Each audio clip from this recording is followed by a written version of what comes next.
Assalamualaikum warahmatullahi wabarakatuh. Nama saya Adi Kusoyo. Di sini saya akan menjawab nomor 1.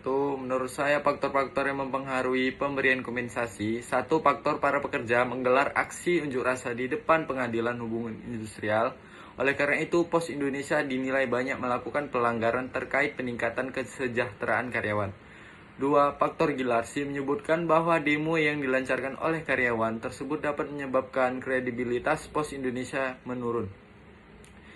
Yang ketiga, faktor demo yang menyebabkan perusahaan harus kembali mengatur cash flow sehingga berimbas pada pembayaran gaji karyawan yang harus ditunda. Yang keempat, faktor SPPI menilai direksi Pos Indonesia telah gagal mengelola perusahaan dengan baik yang menyebabkan perusahaan tidak dapat memenuhi kewajibannya, khususnya dalam pembayaran upah gaji pada karyawan. Yang kelima, faktor adanya masalah hubungan industrial seperti pelanggaran perjanjian kerja bersama atau PKB oleh perusahaan terhadap karyawan sehingga mengakibatkan karyawan melakukan demonstrasi. Assalamualaikum warahmatullahi wabarakatuh. Perkenalkan, nama saya Muhammad Farhan.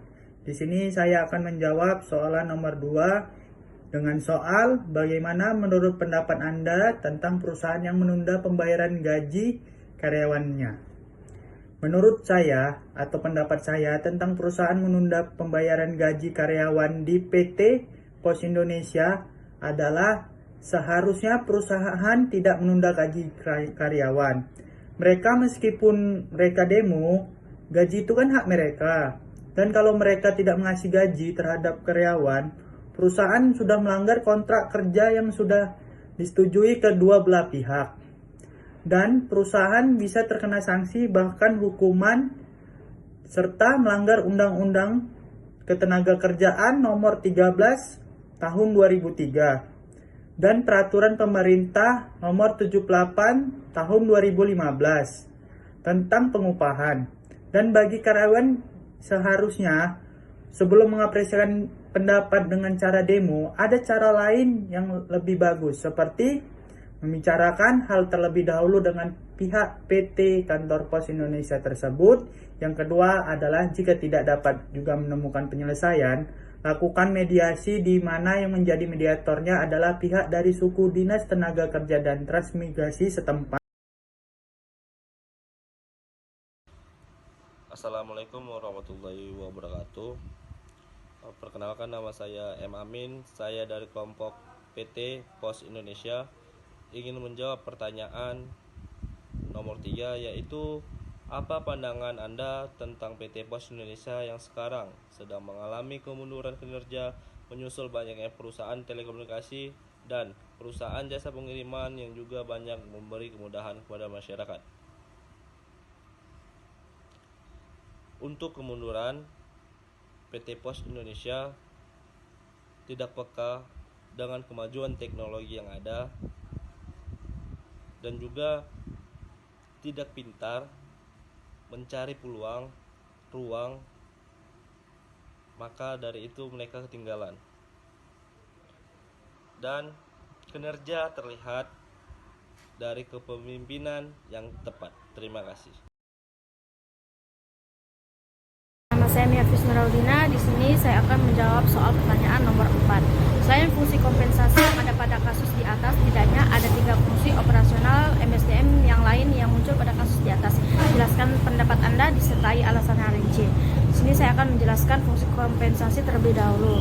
Itu adalah pemberian balas jasa langsung dan tidak langsung berbentuk uang atau barang kepada karyawan sebagai imbal jasa atau output yang diberikan kepada perusahaan.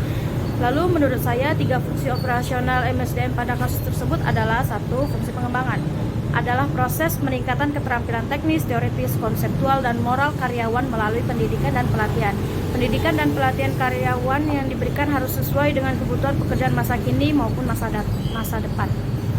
2. Fungsi pengintegrasian adalah kegiatan untuk mempersatukan kepentingan perusahaan dan kebutuhan karyawan sehingga tercipta kerjasama yang serasi dan saling menguntungkan, di mana pengintegrasian adalah hal yang terpenting dan sulit dalam MSDM karena mempersatukan 2 aspirasi atau kepentingan yang bertolak belakang antara karyawan dan perusahaan. 3. Fungsi pemeliharaan adalah kegiatan untuk memelihara atau meningkatkan kondisi fisik, mental, dan loyalitas karyawan agar tercipta hubungan jangka panjang.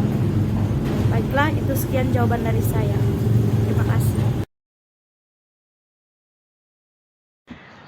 Assalamualaikum warahmatullahi wabarakatuh. Saya Ariko Salsabila ingin menjawab pertanyaan pada nomor 5. Menurut argumentasi saya terhadap kasus ini, sikap yang diambil atau yang dinyatakan SPPI yang berujung tuntutan direksi PT Pos Indonesia mundur dari jabatan ialah sangat pantas.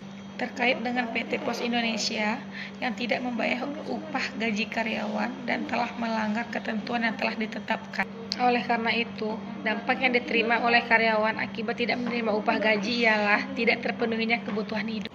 Dan adapun dampak yang terjadi pada PT Pos Indonesia akibat kelalaian direksi pada PT Pos Indonesia ialah dapat mengakibatkan kebangkrutan. Hal itu terjadi dikarenakan pada pimpinan direksi PT Pos Indonesia telah gagal dalam mengelola perusahaan. Oleh karena itu, agar tidak terjadinya hal yang tidak diinginkan oleh PT Pos Indonesia terhadap SPPI ialah PT Pos Indonesia harus memperbaiki proses pengolahan perusahaan dan memperhatikan hak dan kewajiban karyawan.